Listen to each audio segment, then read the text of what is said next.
jirtan lammii koo yaa ilmaan Oromoo baga jiraattan kaa qoomoo jaallatamoo anis maafan isaa nagaa sin gaafachuu Booranaaf Baarreentuun tokko isaan lachuu Booranaaf Baarreentuun tokko isaan lachuu mi'aadammaa beekun yoo gad harcaasanii nabaruu yoo feetan yoo na dhageessanii nabaruu yoo feetan yoo na dhageessanii ankunoo dhufeera walloonus naguma boqqolloo muksadii ashaaroo gugguba maam hamleen hin jiru harkas hin dhukkubaare nu Oromoo walloo sanyii warra raayyaa nu Oromoo walloo sanyii warra raayyaa si yaaduu hin dhiifne jirtuu ilmaan ayyaa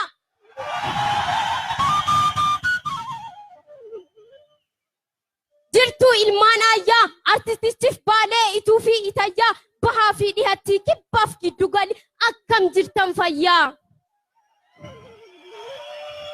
bar hedduu faldhamnus ukkaamamnee turrus akka boolla qiyyaa raayyichi raayyummaa gosa galleen beeknu takkaa hin oone gaayyaa raayyichi raayyummaa gosa galleen beeknu takkaa hin oone gaayyaa nu Oromoo walloo sanyii warra qaalluu cunqursaan baay'attee afaan saba keenyaa dubbachuu wallaallu qaalluun qaallichumaa dinnee gosa hin gallu anis warri waayyuu garfaa fi wacaalee cunqursaa bar hedduun siillee yoo wallaale waldhuman himadhaa yoomin gosa galee anis warri heebanoo yeejjuuf warri qaallu silaa dhiibbaan diinaa eenyufillee hin hilu dhiitichaaf dabuuccaa waamamaa fi bilu maal lakkoofnaa miti wanni hin taane hin jiru maal lakkoofnaa miti wanni hin taane hin jiru garummaanaaf beeki wanti fedhee ta'us anummaan koo hin badu sanyii koo hin jijjiiru nutis warri baabboo baachoo fi albukkoo afaan keenya dhabne yoo jennellee ikkoo takka gosan galle waluma maan jirra daandii saba kooti hordofuudhaaf jirra daandii saba kooti hordofuudhaaf jirra baateef dawwee jalaa artummaa fi jiillee jilbeenfateen beeku goota diineen illee seera saatiin bulaa diinaaf hin kirkirre waadaa baabboo fa'aa sanaammee fa'aa waadaa baabboo fa'aa sanaammee fa'aa goota mirga mirree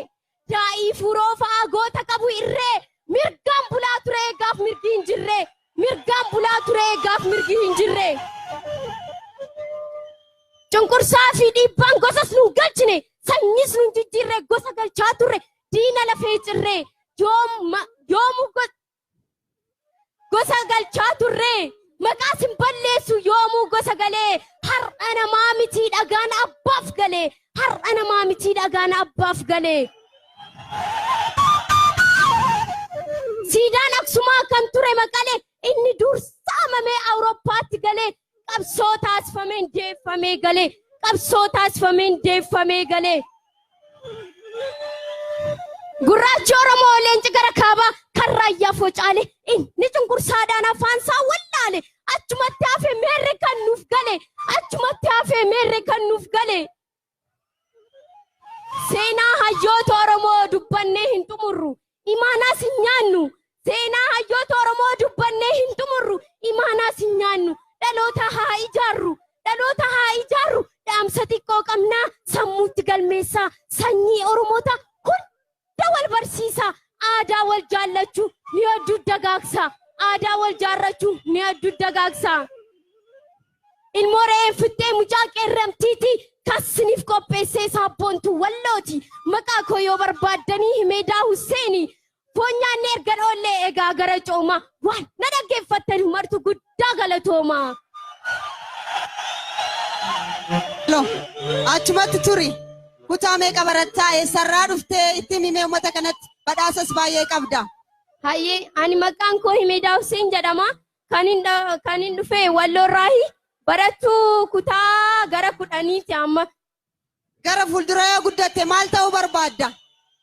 Hayyee anillee gara fuulduraa ta'uu kan hin barbaaddu gaazexeessituudha. Gaazexeessituu ta'uu barbaadde? Eeyyee.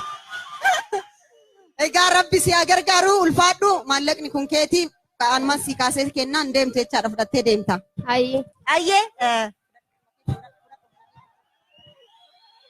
Guddaa sin galateeffannaa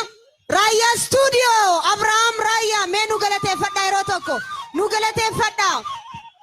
Beeksisawwan televezyiiniin darban, beeksisawwan reediyoo, tiishartii, baanarii fi akkasumas dookumantarii fiilmii gara boodaatitti ilaalluuf Raayyaa Stuudiyoo nu galateeffadha. Guddina aartii Oromoo keessatti gahee guddaa kan qabu Abrahaam Raayyaa guddaa galateeffannaa. Warri kamiseen Finfinnee sagantaa tokkotu dhufaa walitti deebina.